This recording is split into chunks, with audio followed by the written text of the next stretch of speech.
The United Nations Council for Refugees released their annual Global Trends report that indicates that global displacement is at its highest ever levels recorded. The UNHCR has warned of a dangerous new era in worldwide displacement, as the report shows that almost 60 million people were forced to flee their homes. A worldwide increase in displacement from wars, conflict and persecution is at the highest levels, and the situation is accelerating at a fast pace. The increase since 2013 was the highest ever seen in a single year, and in 2014 alone, 13.9 million people became newly displaced, 4 times the number in 2010. Now, joining us from our Pretoria studio is the United Nations Council for Refugees Senior Regional External Relations Officer, Tina Gailey. Very good morning, Tina. Thank you once again for joining us. Good morning, and I just want to mention that we're the United Nations High Commissioner for Refugees. Thank you very much for clearing that up for us. The disturbing fact is this massive increase in displaced people, not just on the continent, but globally. What is driving this increase, Tina? Well, the main factor driving this increase is, of course, the increasing conflicts.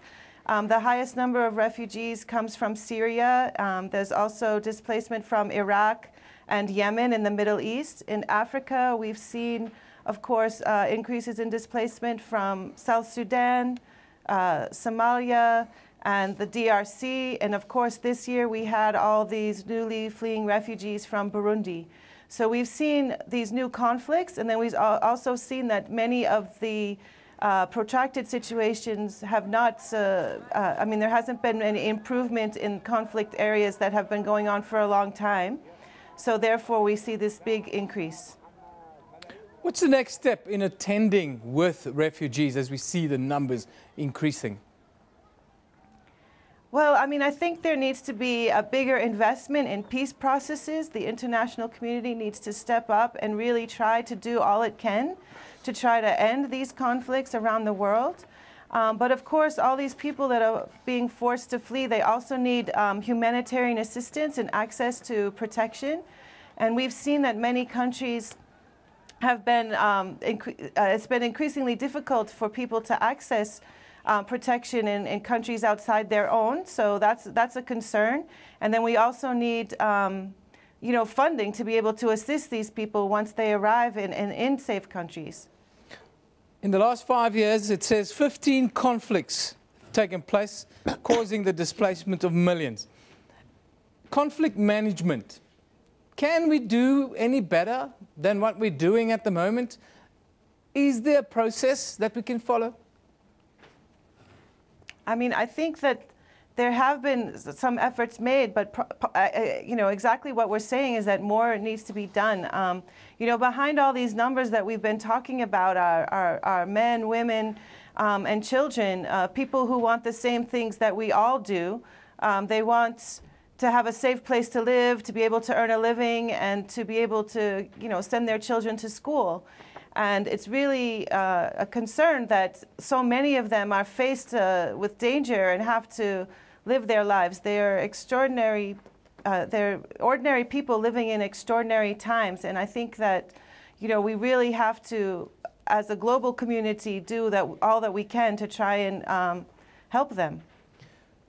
Do we want to? We see the Pope's pronouncements a little bit earlier this week around displaced people. We see Italy speaking to France and Spain about helping with the problem. And we see riots at borders between police and displaced people.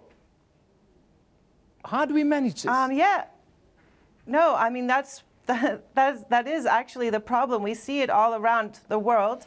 Increasing xenophobia, people saying that they don't have enough room in their countries to receive new people. And, the interesting thing is that, just before World War II, when there were many Jewish refugees fleeing their countries, European countries said that they couldn't take the people in. And then a few years later, they were also victims of war and conflict when it spread to their countries. So I think people need to understand, governments need to understand that that there's an obligation to protect and assist and receive people, and that anybody can become a refugee.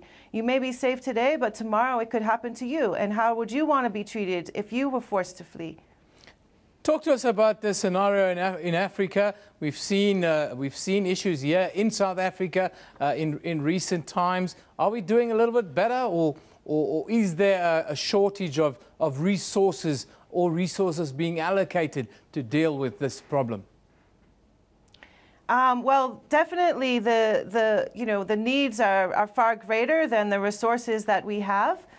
We've seen a number of new conflicts on the continent erupt with South Sudan, Burundi, and a lot of internally displaced people in Nigeria and Central African Republic. So definitely we need more resources to be able to assist these people.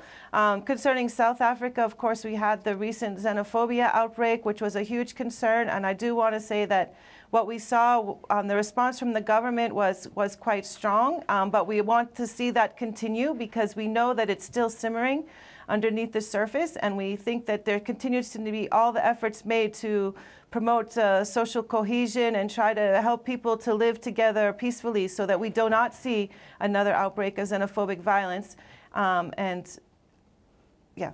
Thank you. What about children? I want to conclude by talking about children because more than half of the refugees or the people at risk are children. How does this affect things like Millennium Development Goals? Yeah, I mean, it's right. More than half of the people displaced are children. And I mean, some of the images coming out of Turkey with the families trying to flee through the fence and, you know, trying to stay together, it's definitely a challenge.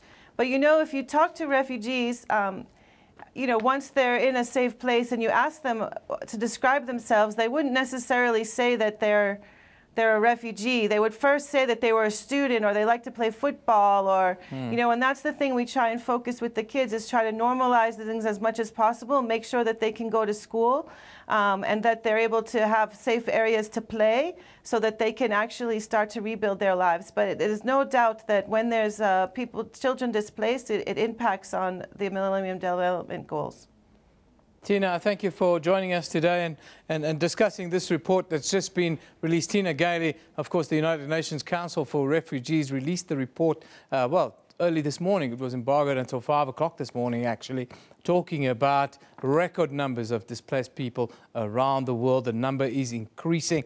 13.9 million newly displaced this year, 4 times the number of 5 years ago in 2015.